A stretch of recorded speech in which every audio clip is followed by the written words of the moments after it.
Welcome to the workshop, Liver Complications After Transplant. My name is Sue Stewart, and I will be your moderator for this workshop. It's now my pleasure to introduce to you today's speaker, Dr. Manhal Izzy. Dr. Izzy is an Associate Professor of Medicine and Director of the Hepatology Research in the Division of Gastroenterology, Hepatology, and Nutrition at Vanderbilt University Medical Center. He specializes in the clinical management of patients with liver disorders. Dr. Izzy also serves on the editorial board for liver transplantation and serves as an ad hoc reviewer for multiple gastroenterology and hepatology journals. Please join me in welcoming Dr. Izzy. Hello, everyone. Thank you very much for the kind introduction, and I appreciate the invite. It is my pleasure to talk about liver complications today after bone marrow transplant. So this presentation is really aiming to have the patients and their caregivers understand the liver complications and the risk factors for them after bone marrow transplant. So over the next hour or so, or perhaps about 30 to 40 minutes followed by questions, we'll discuss information that's sufficient to identify types and symptoms of liver complications that can occur post-transplant and identify the risk factors for those complications. Then, toward the end of the presentation, we should have a good understanding of the outcomes and treatment of post-bone marrow transplant liver-related complications. So the liver is an organ that's located here in the right upper quadrant of the belly, where the red arrow is. And it's important, not because it's my specialty only, but because it's very important in filtering toxins and waste from the blood. It helps digesting food because the liver produces bile, which is a yellow to golden pigment. And that bile or that excretion or juice goes to the intestine. When it goes to the intestine, it helps digesting the fat component of the food that is going through the intestine. The liver also acts as a storage pool for energy in the form of glycogen, which is a type of sugar. And then when the body needs it, it can be consumed. So it's think of it as an energy bank for the body. Moreover, the liver produces proteins. Those proteins can help in managing our clotting abilities, and they can help fighting infections. It produces what we call globulins. So these are proteins that are designed to have the capacity to beat bacterial and viral infections. When we talk about liver disease after bone marrow transplant, we are really talking about four categories. Number one is medication-induced liver disease or medication-induced liver injury.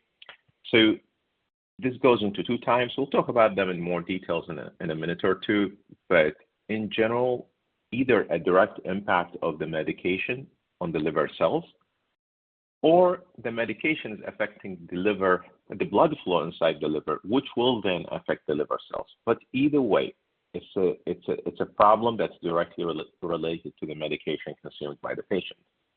The second type of liver disease is graft versus host disease, and that happens when the cells from the donor attack the cells from the recipient. Or liver disease could be pre-existing, predating the bone marrow transplant.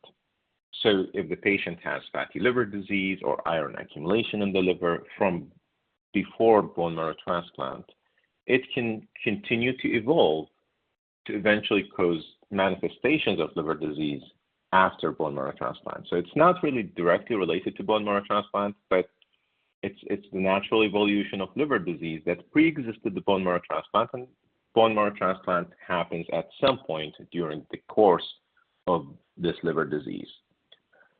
And last is viral infections.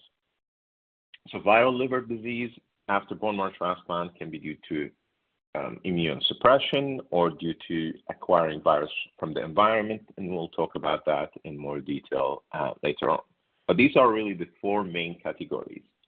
Now, whenever we talk about liver disease, we have to understand that the liver is like any other organ.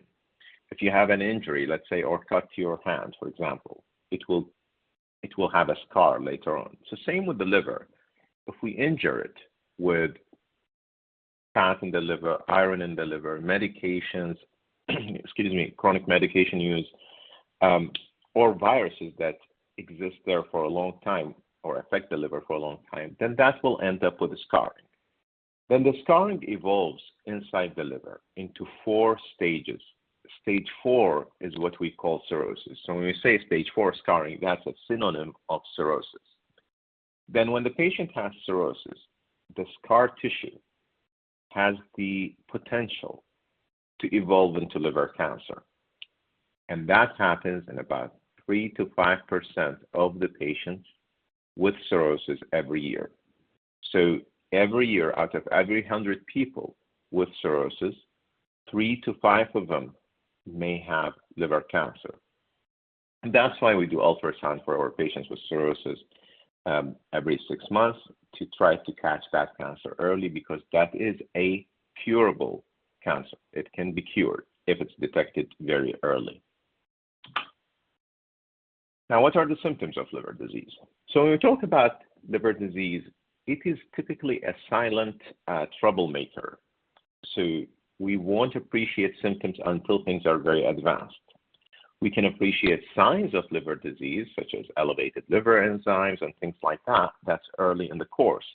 But the symptoms develop very later in the course, toward the very advanced stage, such as cirrhosis or pretty advanced liver disease. So the symptoms that we talk about are mainly 4. So ascites, which means fluid buildup in the belly. And, all of a sudden the belly is significantly distended. The patient is very uncomfortable. It kind of doubles in size, like within a few days, the belly size. So that's different than the bloating that we get, sometimes after eating from gases and things like that. This is a much more remarkable increase in the belly size, which is called ascites. It is usually confirmed with ultrasound that shows the fluid in the belly, and then it will need to be drained and analyzed, because liver disease is the reason for ascites in 90% of the cases, but there are 10% of the cases from other reasons. So we need to analyze the fluid, check its chemical characteristics to see if it's truly from liver disease or if it's from something else. We also can see yellowness in the eyes and in the skin. And that's because when the bilirubin, as I said earlier, it's a yellow to gold pigment. When it goes up in the blood, it will manifest as yellow color of the white part of the eyes, or yellowness or yellowing of the skin as well. The other manifestation is confusion. The fancy name for it is hepatic encephalopathy. So when the liver, if you remember from earlier on, we said one of the benefits or functions of the liver is to clear the toxins from the body. So when the liver cannot do that because it's very sick, then those toxins can go to the brain and cause confusion. So that's why confusion is one of the signs of very advanced liver disease. And lastly is bleeding from the gut. And when there's bleeding from the gut, it manifests either as throwing up blood or defecating blood. So it comes out either from the mouth or from the bowel. And that usually reflects that the veins in the gut in the patient with cirrhosis can open up because of the high pressure inside them and bleed. That's an indication of advanced liver disease. That's an indication to rush to the emergency room. Now, what tests can be utilized to diagnose liver disease? So, as I said earlier, the liver disease is typically a silent troublemaker because it wouldn't cause symptoms until it's very late. So how can we catch it early on? Well, we have really three tools to catch it. Blood tests, and that can show elevated liver enzymes, elevated bilirubin. Imaging studies, such as ultrasound, CAT scan, MRI, or elastography to assess the liver stiffness in case of scarring, because scar tissue is stiff tissue, as you can see. Like if you have a scar on your body on the skin, it's stiffer than a softer skin than a normal skin. So same with the liver. When it's scarred, it means there's something going on in it. It is not normal. And last is liver biopsy, which is done either through the belly. The radiologist will insert a needle and take a tiny specimen from the liver, or through the neck veins, and then also through the neck veins get to the liver veins and take a specimen from the liver. So these are our three tools to assess for liver disease and to assess its type. So let's talk about the first category that we mentioned earlier, which is medication-induced liver injury. The other name is drug-induced liver injury, and it's abbreviated as DILI. So what happens here is that the liver cells get injured by medications used by the bone marrow transplant patient or by a supplement. It's very common now to take supplements. Everyone want to be healthier. The problem is the liver is very sensitive to these supplements. In fact, one of the most common causes of liver injury in the United States is supplements, or what's called alternative medicine. An example of this is green tea extract. So while green tea as a drink is believed to be beneficial and has antioxidant abilities, the concentrated form has been proven to be very injurious and, in fact, devastating to the liver. How do we diagnose this type of injury? We look at the liver enzymes. They're called aspartate transaminase, or AST, ALT, total bilirubin. We look at these and see if they're elevated. That is a sign of drug-induced liver injury. And sometimes the liver enzymes can tell you that the liver is irritated, and you do the blood work to find out what else or what is bothering the liver, but you can't find out the reason, so you do liver biopsy.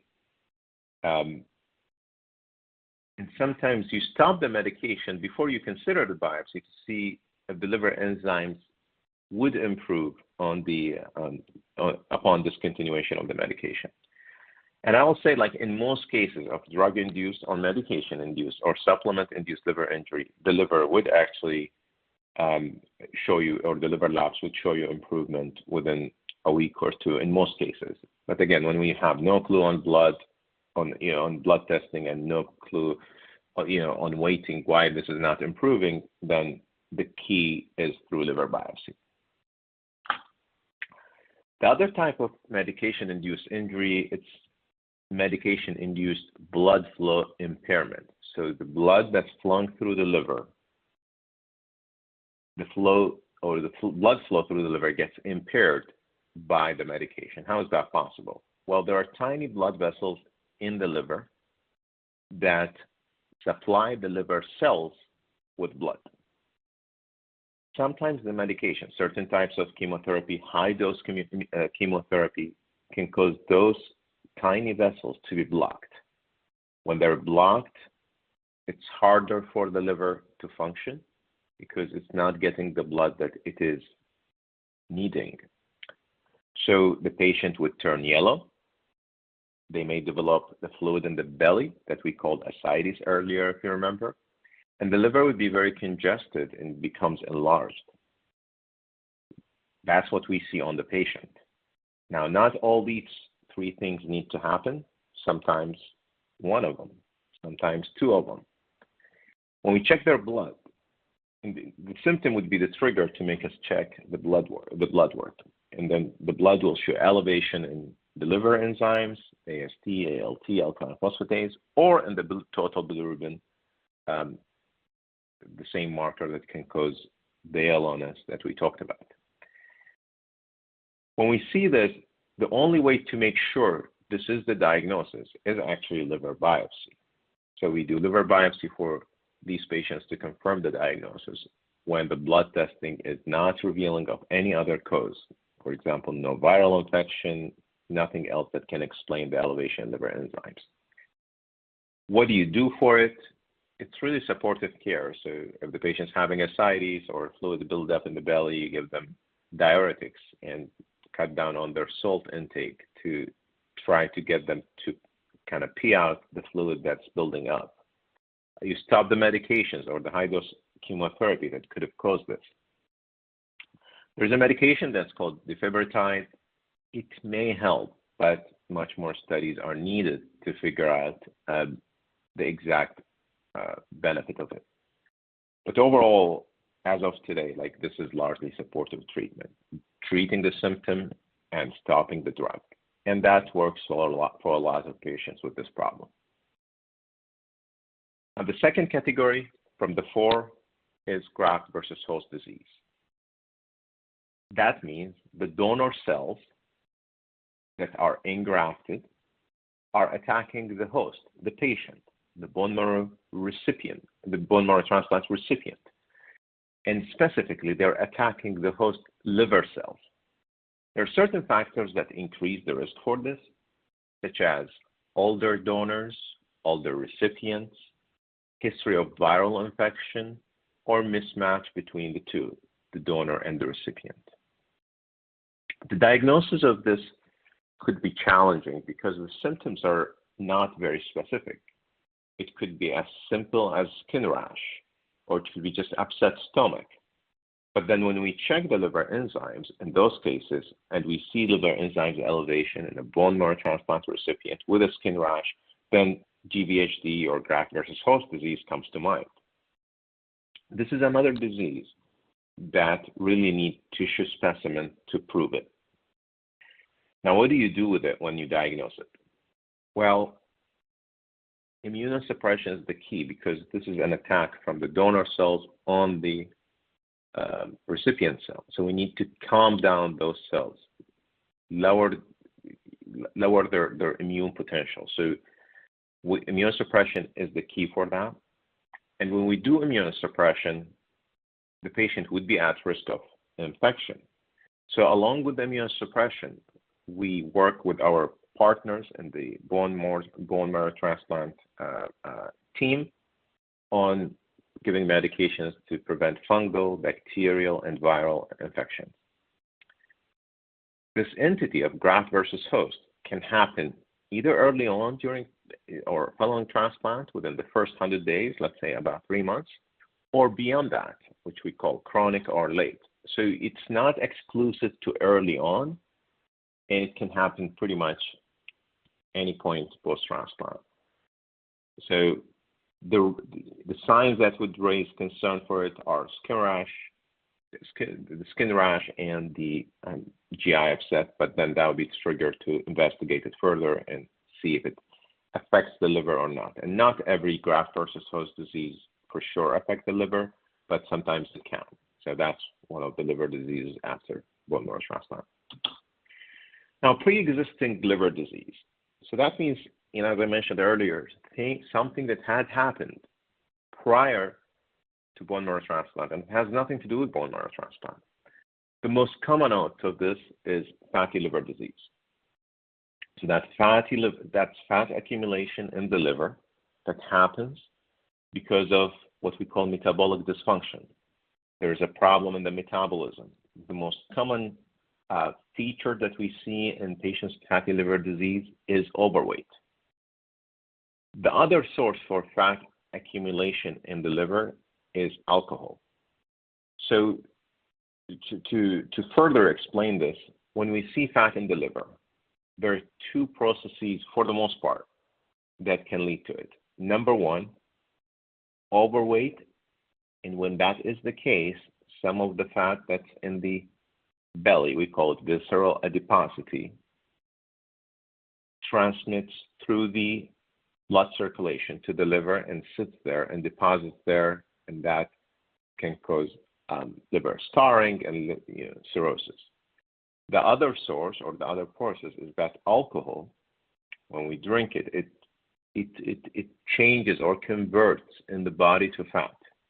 And that fat also gets stored in the liver or deposited in the liver, which then causes the injury to the liver, elevation in liver enzymes, scarring, cirrhosis, and then cancer. The other material that can deposit in the liver, especially in patients with bone marrow transplant and prior blood disorders, which require often prior blood transfusion, is iron. The fancy name for that condition is hemochromatosis. So how do we deal with these conditions? Well, for metabolic dysfunction-associated steatotic liver disease, it's a long name, but the short of it is that it is liver disease or fatty liver disease that happens in patients who are overweight. That disease is very common. The estimate is that up to 40% of the United States have fatty liver disease. And it is estimated that by 2030, half of the country will have fatty liver disease because overweight is very common. Metabolic derangements from diabetes to overweight to high pressure to high cholesterol are very common. And all of these things raise or increases the risk for developing fat deposits in the liver. How do we diagnose it? Well, we can see elevated liver enzymes in patients with fatty liver disease, but that's not always the case. 20% of patients with fatty, or actually even more than 20%, but at least 20% of patients with fatty liver disease have perfectly normal liver enzymes. So that's not enough, or not enough of a sign. The other thing is that on imaging, patients when they go through bone marrow transplant, they do get imaging assessment beforehand. So fat in the liver is another sign for this, and you see that on CT, ultrasound, or MRI. The treatment will depend on the stage of liver scarring, which is assessed by some special blood testing, or more commonly by special imaging called elastography to assess how stiff the liver is, which means how scarred the liver is. So scarring in the liver happens into 4 stages. And the treatment is really tailored to the stage of scarring. So in patients with no scarring at all what the patient needs to resolve the fat deposits in the liver is to lose at least 5 to 7% of the current body weight. But once scarring occurs, even if it's stage 1, very early, the patient needs to lose at least 10% of the body weight to get rid of the scarring and the fat in the liver. Now, that doesn't mean that people should starve themselves and start kind of like dieting extensively and lose 10% in 2 weeks. No, this could be over 3 to 6 months, a slow but sustainable process. If there is stage 2 or 3 scarring in the liver, in addition to the 10% or the minimum of 10% that needs to be lost of the current body weight, there is a medication that was approved last year by the FDA. It's called resmetirom. So it works on the liver specifically, and it really helps reversing the scarring and the fat in these patients. Now, the success rate for the medication to reverse either the fat or the scarring in the liver is about 50%. But that's along with weight loss. The patient will have much higher likelihood of resolving scarring. Now, cirrhosis, which is stage 4 scarring, in most patients is not reversible. It could be reversible if it's caught very, very early, before developing any complication of it, before causing increase in the pressure in the veins around the liver. We call it portal hypertension. So if it's caught just after it had just developed, it may reverse. That's likely, but possible. Weight loss is helpful, whether the cirrhosis is reversible or early or not, because when you optimize the weight, the fat in the liver will be gone, and that helps slowing the progression of cirrhosis to the symptoms that we talked about and to end-stage liver disease. So in general, weight loss is helpful throughout the spectrum of fatty liver disease. If there is stage 2 or 3 of the scarring, in addition to weight loss, there is an FDA-approved medication to help with that. Hemochromatosis, which is it is literally iron buildup in the liver and liver cells. It causes injury, it causes scarring. The most common cause for it in patients who are bone marrow transplant recipients is a repetitive blood transfusion. There are patients that has hereditary hemochromatosis. It's hemochromatosis that runs in families. That's a much less common scenario in the setting of bone marrow transplant than the secondary hemochromatosis, which comes from a repetitive blood transfusion. We appreciate hemochromatosis through elevated liver enzymes, and then that pushes us to assess the appearance of the liver on imaging, and we can see the iron on liver MRI. How to treat it? You really need to address the root cause, which is blood transfusion. So we need to minimize blood transfusion, and sometimes our hematology experts may recommend deferoxamine, which is a medication to remove the excess iron from the body. Now, the last entity that we touched on when we went through our kind of general 4 categories of liver disease is viral hepatitis. So we have 4 categories of viral hepatitis that we talk about here. Hepatitis A and E that we get from food, and hepatitis B and C, which we get through blood contamination or sexual intercourse. So for hepatitis A and E, so hepatitis A, the common sources of it are undercooked food, contaminated water, close contact with infected individuals, because if we share spoons with them, that can give the hepatitis A. Poor sanitation, sometimes we see it in individuals who deal with plumbing jobs and jobs that may entail contact with dirty water. The good thing about hepatitis A is that it's never, or it is generally an acute infection. It is not chronic.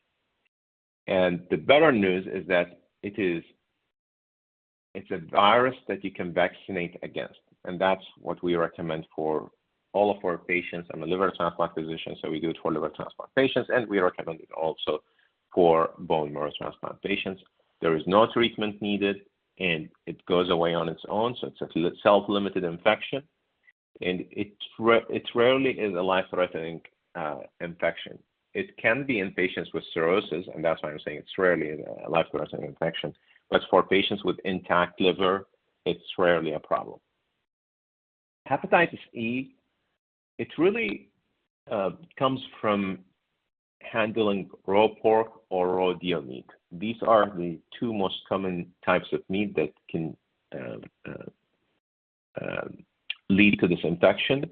So by handling it like working in a factory, like meat factory, or eating these types of meats raw or semi-raw, it's rarely chronic. But in patients with immunosuppressed status, such as liver transplant patients, bone marrow transplant recipients, patients with AIDS, it can be chronic. There is no available vaccine for it. The way to manage it in patients with, for example, bone marrow transplant or liver transplant is to minimize the immunosuppression. And that actually cures the viral infection in 30% of the patients.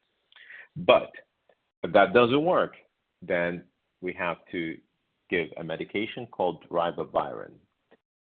It's an antiviral medication. The outcome, this infection is typically self-limited. Once again, if there is immunocompromised status, it may not be self-limited, it may be chronic. Now, hepatitis B and C are basically they are the common chronic hepatitis viruses. The risk factors are injecting drugs, snorting drugs, sharing nail clippers, razors, personal belongings like toothbrushes, tattoos by unlicensed parlors, or sexual intercourse with infected individuals. For chronicity, once somebody has had hepatitis B infection, they will always have it. It may not be active, it may be dormant in the liver, but it is there. There is vaccination for it, and it's very effective, so we recommend it. Now, if somebody has active infection, they need to be treated, or if the infection is inactive and the patient gets high dose immunosuppression, like rituximab, then in fact prophylactic treatment should be started. And sometimes the patient just with the immunosuppression status get infection reactivation, which also warrants treatment. The outcome for hepatitis B, it remains in the liver forever.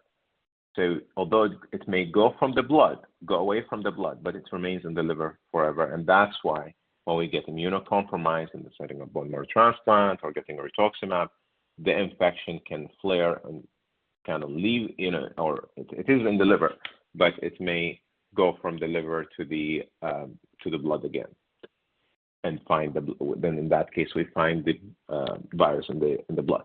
For hepatitis C, roughly in about 80% of the cases, it's chronic. In 20%, the body can fight it and win, basically, and clear the virus. Some studies say 80-20, some studies say 75-25, some studies say 66% versus 33%. The point is, majority of patients who get hepatitis C infection, they end up with chronic infection.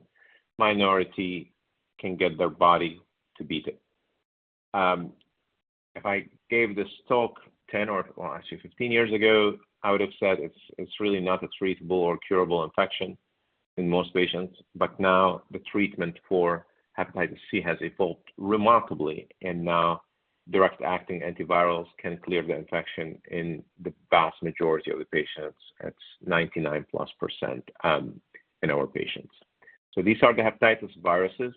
One virus that happens in our patients with bone marrow transplant or liver transplant, it's cytomegalovirus, CMV.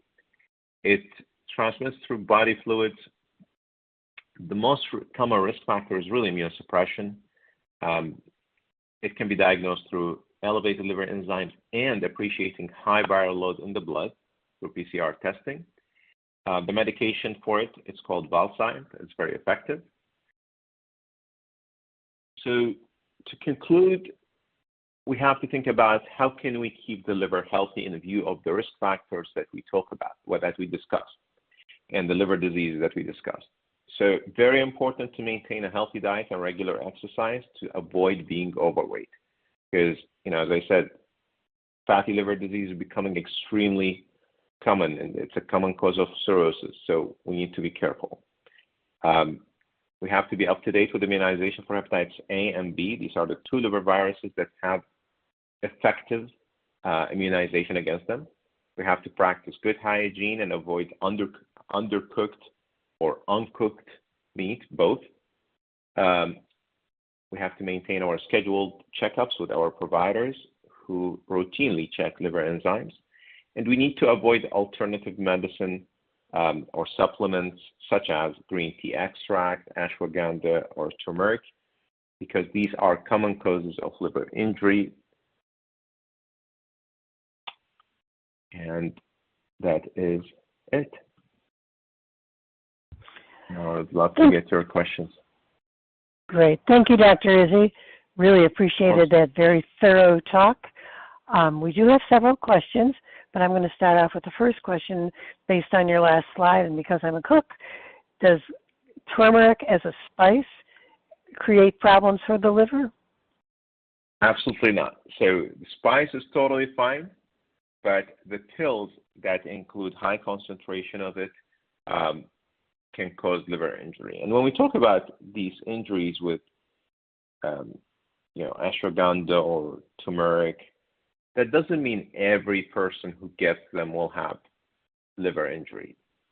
It's a minority or subset of patients who will get that. We as liver doctors, we see only those who get the problem. We don't see the many others who don't get the problem. But the problem is, or the issue is, we don't know who, I mean, there is no way to foresee who would be from the minority who get the problem and who would be from the majority who doesn't get the problem or doesn't get the liver injury. And honestly, when we are dealing with bone marrow transplant, we want to avoid any other problem. Absolutely. And I forgot to mention before we started the Q&A, if you have a question, use the chat box on the left side of your screen to chat in your question, and we'll try to get it to as many as possible. I believe you answered this question, but I'm just going to ask it so that she is sure of her answer. Is green tea okay in regular drink in small amounts? That's a great question, and it's a frequent question. So green tea extract, it's very toxic to the liver. We've seen liver failure from it. We've done liver transplant for it. Green tea as a drink has not been reported to cause catastrophic liver injury, but it can cause fluctuation in liver enzymes, which means mild liver injury. It has been reported to cause that. So, in summary, it's not going to cause any life-threatening issue, but it may cause mild fluctuation in liver enzymes. Okay, good to know. Good to know. All right, the next question is, on your last page of your presentation, you said avoid supplements, alternative medicine. Does that include probiotic supplements? Probiotics have not been reported, or there is no good quality evidence to suggest that it can cause liver injury. So that statement, in relation to the liver, it doesn't cover probiotics. Okay. And this one looks like it came from a clinician. How long would you watch a liver function test before starting steroids for liver GVHD for a patient 6 weeks post-donor lymphocyte infusion? For the past 2 weeks, ALT has been 4 to 5 times as normal, AST 3 to 4 times as normal, ALP near 2 times normal, and total bilirubin has been normal. Can we afford to monitor it a bit longer? So that would depend on the dose of steroids. If the patient is not maximized with these liver enzymes, I would maximize the dose of steroids and see how things go. If the steroids are maximized, yet these labs are in these magnitudes of 4 or 5 times the upper limit of normal, I may be inclined to do liver biopsy in that patient. Okay. Does the gallbladder inflammation or blockage mimic the system of liver issues? So the gallbladder inflammation would not mimic liver disease manifestations, but blockage from gallbladder stones when they move to the liver pipes, which we call them the bile duct, would cause jaundice, which mimic diseases that originate from the liver itself. So in this case, it's a stone that's made or formed in the gallbladder, migrating to the next door, which is the liver pipes, or we call them bile ducts, causing jaundice, which can be a manifestation of liver disease itself. All right, next person is thanking you very much for your talk, but also wants to know, after having increased liver function tests with GVHD, do you normally see that the liver tests remain slightly elevated? In the vast majority of patients with VHD who get treated for it, eventually the liver enzymes go back to normal. In a minority, the alkaline phosphatase may remain slightly elevated. All right, this is a person with a question who has multiple myeloma. She's on maintenance therapy consisting of Revlimid, Darzalex, Faspro, and Velcade. Her liver, AST, and ALT have been elevated for several weeks, and the last week the bilirubin doubled and is now in the high range. What is done to determine which of these drugs can be contributing to the escalating liver enzymes, and can stopping a drug cause my disease to relapse? That's a So lot of questions. that's a lot of questions. The last question about the possibility of disease relapse upon stopping the medication, that's outside of the scope of my practice. I'm a liver doctor, so I don't have oncology practice, so I will be able to answer the questions before that question. So when we see this elevation, first we need to assess for other types of liver injury before blaming it on the drug, especially with significantly elevated bilirubin. We need to make sure there is no blockage in the liver pipes or the bile ducts. And we typically do ultrasound and MRI for that, or MRCP. We need to check to make sure that none of the viral viral hepatitis types that I mentioned is there. We need to do blood testing for rare liver diseases. So if all of these things are ruled out, then the next step is thinking about these medications as the possible culprit or cause of the injury. The way to see the likelihood of a medication causing or not causing liver injury and how possible is that is through a database that's available for everybody online. It's called Liver Tox. So liver, the organ, tox as in toxicity, so TOX. It's an NIH database that has pretty much every drug under the sun in relation to liver injury. And that would tell you, or tell the provider, what is the likelihood of this drug causing it versus this drug versus this drug. The way that we do it, and most of our partners in the oncology clinic do it, they start with peeling off drugs that have the highest likelihood to cause liver injury, stop the drug and see how the liver enzymes behave, then the next drug, then the next drug. So that's usually the approach. But, as I said, the question about recurrence or relapse, that's beyond my scope of practice. So I apologize. Sure, I understand that. Understood.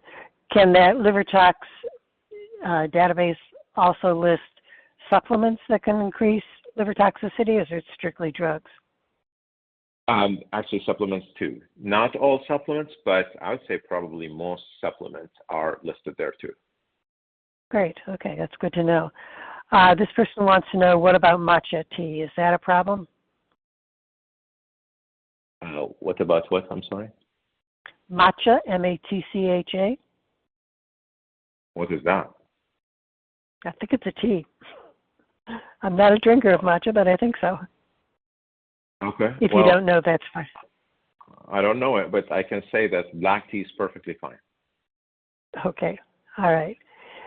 In the context of chronic GVHD, do you have concerns about long-standing mild abnormalities of transaminases?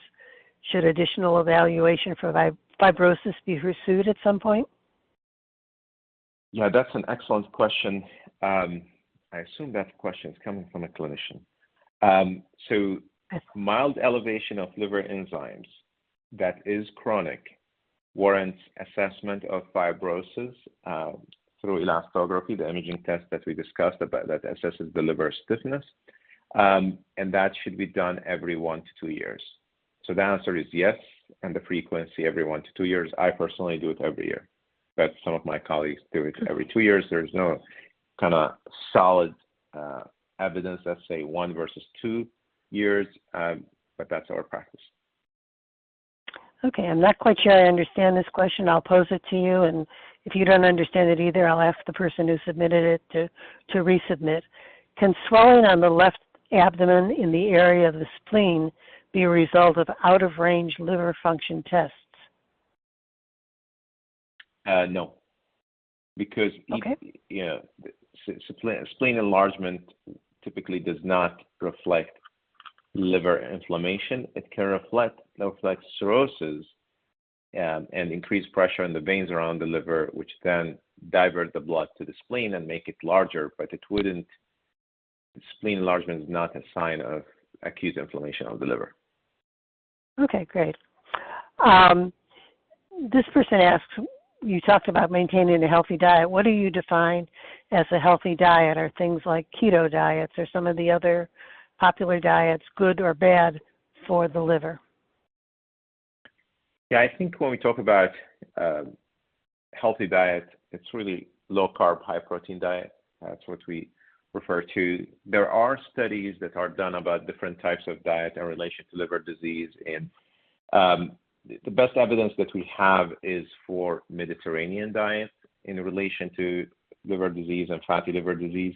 But I personally think that those studies that showed favorable outcomes with Mediterranean diet they can be potentially just attributed to the fact that Mediterranean diet it has much less carbs and harmful fats than American diet.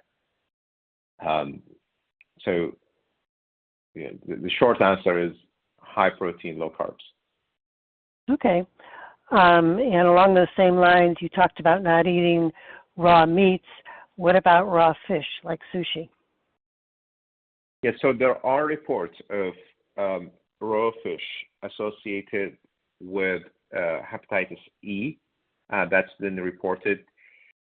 The audience here is American audience.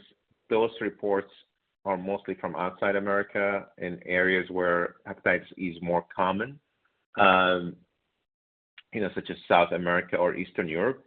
So that's why I intentionally did not include raw fish in that, under the hepatitis E. So conceptually it can happen, but in the U.S. that's extremely uncommon, so I didn't want to bother the audience with it. Okay. This person wants to know whether drinking coffee is effective for treating liver disease. That's an excellent question. So coffee, it is beneficial for the liver. The studies have shown that drinking 3 cups of coffee a day, which means 24 ounces, which is a lot, may slow the progression of scarring in the liver, for example, in patients with fatty liver disease. So, coffee wouldn't cure liver disease, but it may, and again, it's a may, it's not for sure, it may slow the progression of liver disease. Okay. This person wants to know what your thoughts are about menopausal hormone therapy used in patients with GVHD of the liver with elevated transaminases but no advanced liver disease. Well, it depends on the supplement that's used or the hormonal replacement that's used, and depending on the elevated enzyme, which enzyme is elevated, it's just AST, ALT, alkaline phosphatase. So, there's no straight answer to this. I mean, this is a more nuanced question, but, I would suggest discussing it with a liver provider so they can go through what type of the enzyme, what is the enzyme that's elevated and what type of hormonal replacement is being considered, and take it from there. Okay. There was one more question, and I think you answered it at the front. What side of the body is the liver on? It is the right upper corner of the belly. Okay. All right. With that, we seem to have answered everyone's questions. So on behalf of BMT Infonet and our partners, I'd like to thank you, Dr. Izzy, for a very informative presentation. I certainly learned a lot. And thank you to the audience for those interesting questions that you submitted. Please contact BMT Infonet if there's anything I can do to help you. And I hope you enjoyed the symposium this week and continue to look at the videos of the workshops that have been created.